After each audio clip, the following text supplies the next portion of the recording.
Hello बच्चों, आप सबका इकोनॉमिक्स +2 की क्लास में स्वागत। आज का टॉपिक है मांग के नियम के अपवाद।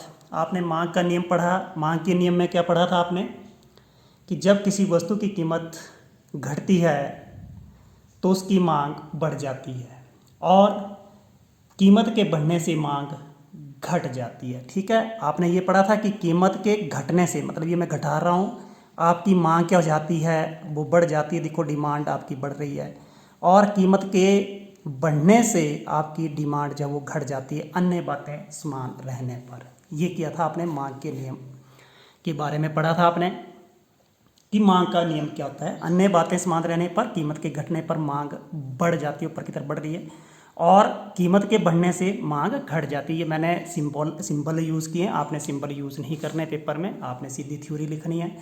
लेकिन इसके नियम के कुछ अपवाद हैं। अपवाद का मतलब ये है कि कीमत के बढ़ने से, अब अपवाद का मतलब ये हो जाएगा कि इसके जो एक्सेप्शंस हैं, इसके जो अपवाद का मतलब हो गया कि कीमत के बढ़ने से आपकी मांग बढ़नी चाहिए और कीमत के घटने से आपकी मांग जब वो घटनी चाहिए, इसको बोलते हैं मांग के नियम का अपवाद।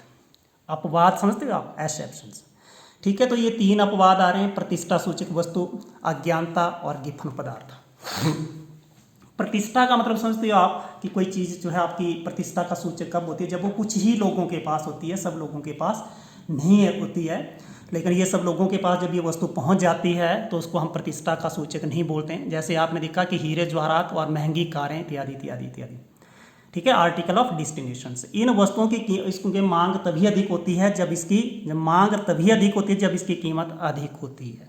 ठीक है, इसका मैं थोड़ा सा आपको एग्जांपल बताऊंगी कि हीरे जवाहरात किन लोगों के द्वारा पहने जाते हैं, अमीर लोगों के द्वारा, तब वो अपने आप को प्रतिष्ठा सूचक मानते कि ये हमारी प्रतिष्ठा का सूचक है। प्रतिष्ठित व्यक्ति ही इसका प्रयोग करते हैं, लेकिन जब ये सामान्य व्यक्ति भी इसका प्रयोग करने लग जाते हैं तो वो प्रतिष्ठा का सूचक नहीं रह जाती। जैसे थोड़ा सा एग्जाम्पल बताना चाहूँगा, पहले हमारे जो MLA वगैरह थे वो एस्टीम कार का यूज़ करते थे, फिर उसके बाद उन्होंने महिंद्रा की कार यूज़ करनी शुरू कर दी, उसके बाद आप स्कॉर्पियो, और उसके बाद आज फॉर्च्यूनर वगैरह कारें यूज़ करते हैं, क्योंकि जो दूसरी कारें हैं वो आम लोगों के पास पहुंच चुकी हैं।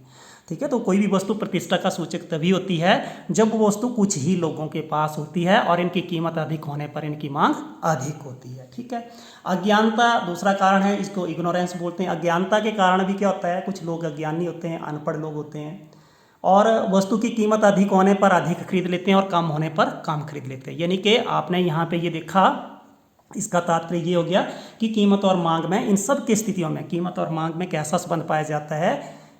धनात्मक।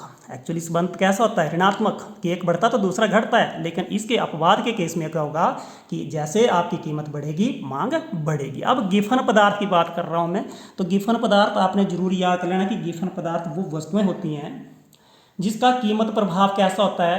कीमत प्रभाव ऋणात्मक होता है, लेकिन आय प्रभाव धनात्मक होता है। आय प्रभाव धनात्मक का मतलब है कि आय के बढ़ने से इस वस्तुओं की मांग घटती है, लेकिन कीमत के बढ़ने से इन वस्तुओं की मांग बढ़ती है और कीमत के घटने से इन वस्तुओं की मांग घटती है। आपने ये इसको पढ़ना है। ठीक है, अब मैं इसको चित्र की सहायता से समझाऊंगा कि आपने क्या करना है जब भी आपका exceptions of law of demand है। नहीं तो आपको पता है मांग वक्र की ढलान कैसी होती है, ऐसी होती है ऋणात्मक, लेकिन यहाँ पे कैसी हो जाएगी मांग वक्र ये बन रहा है, इसकी ढलान कैसी है, इसकी स्लोप कैसी है? धनात्मक है। अब यहाँ पे देख सकते हो, जब भी हम इसको वो करेंगे, देखिए मैं 2 पॉइंट ले रहा हूँ, ऐसे ले लेता हूँ, स्केल से लेने की ज़रूरत नहीं है। ये मैंने पॉइंट ले लिया, ये कीमत आपकी P थी तो इसकी मांग कितनी थी? OQ।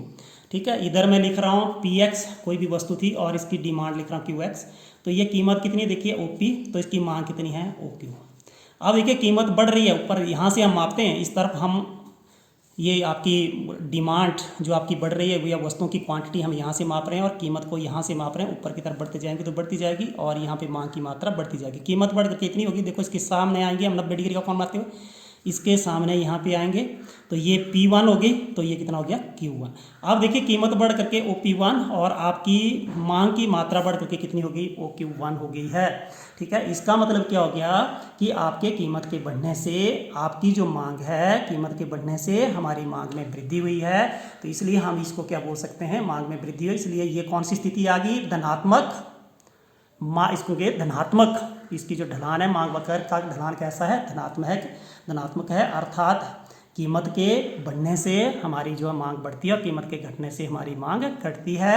और ये 3 ही स्थितियों में होता है, जब हमारी कोई भी वस्तु प्रतिष्ठा का सूचक है, या अज्ञानता के कारण हो सकता है, या गेफन पदार्थ के कारण हो सकता है। गेफन पदार्थ की डेफिनेशन आपने जरूर याद कर लेनी कि इसका कीमत प्रभाव कैसा होता है, ऋणात्मक, और आय प्रभाव धनात्मक। आय बढ़ने से, जैसे यहाँ पे मैं बता रहा हूँ, आय बढ़ने से, ये घटिया वस्तुएं होती हैं। आय के बढ़ने से, जैसे मान लीजिए हम जैसे किसी व्यक्ति की आय बढ़ जाती है, तो एग्जाम्पल लेना आपने कि वो मोटे चावलों का प्रयोग करता है, लेकिन जैसे आय बढ़ती है तो वो बासमती चावल का प्रयोग करना शुरू कर देता है। लेकिन आय जैसे ही घटती है फिर वो मोटे चावल खाना शुरू कर देता है। तो इसका मतलब क्या हो गया कि एक बढ़ रहा है, दूसरा बढ़ रहा है, कीमत बढ़ रही है, आपकी आय बढ़ रही है, यानी कि यहाँ पे आय बढ़ रही है तो आपकी मांग भी बढ़ रही है, और आय घट रही है तो मांग भी घट रही है। इसका मतलब इसका आपका आय प्रभाव धनात्मक और इसका कीमत प्रभाव ऋणात्मक होता है कि कीमत के बढ़ने से क्या हो जाएगी, इसकी मांग घट जाती है। कीमत के बढ़ने से क्या हो जाती है, इनकी मांग जो घट जाती है। और कीमत के, ये आपने जरूर याद करना है कि क्या गया, गेफन पदार्थ वो वस्तुएं हैं जिसका कीमत प्रभाव धनात्मक और आय प्रभाव ऋणात्मक होता है। एक बार मैं फिर समझा रहा हूँ, आय के बढ़ने से इन वस्तुओं की मांग घटती है, और आय के घटने से इन वस्तुओं की आय के बढ़ने से इन वस्तुओं की मांग घटती है, ठीक है, और आय के घटने से इन वस्तुओं की मांग बढ़ती है। अब ऋणात्मक कीमत प्रभाव का मतलब है कि आपका कीमत प्रभाव ऋणात्मक या कीमत प्रभाव धनात्मक आ रहा है। कीमत प्रभाव कैसा आएगा इसका, कीमत प्रभाव धनात्मक, कि कीमत के बढ़ने से इन वस्तुओं की मांग बढ़ती है और कीमत के घटने से इन वस्तुओं की मांग घटती है, ठीक है। तो यहाँ पे मैं लिख रहा हूँ, इन वस्तुओं के केस में क्या होता है, जो इनका कीमत प्रभाव कैसा होता है, ये याद रखना आपने, धनात्मक, ये मैं लिख रहा हूँ। और आय प्रभाव कैसा होता है, इसका जो आय प्रभाव कैसा होता है, आय प्रभाव कैसा होता है, ऋणात्मक। अब यहाँ पे थोड़ा समझने में आसान हो जाएगा।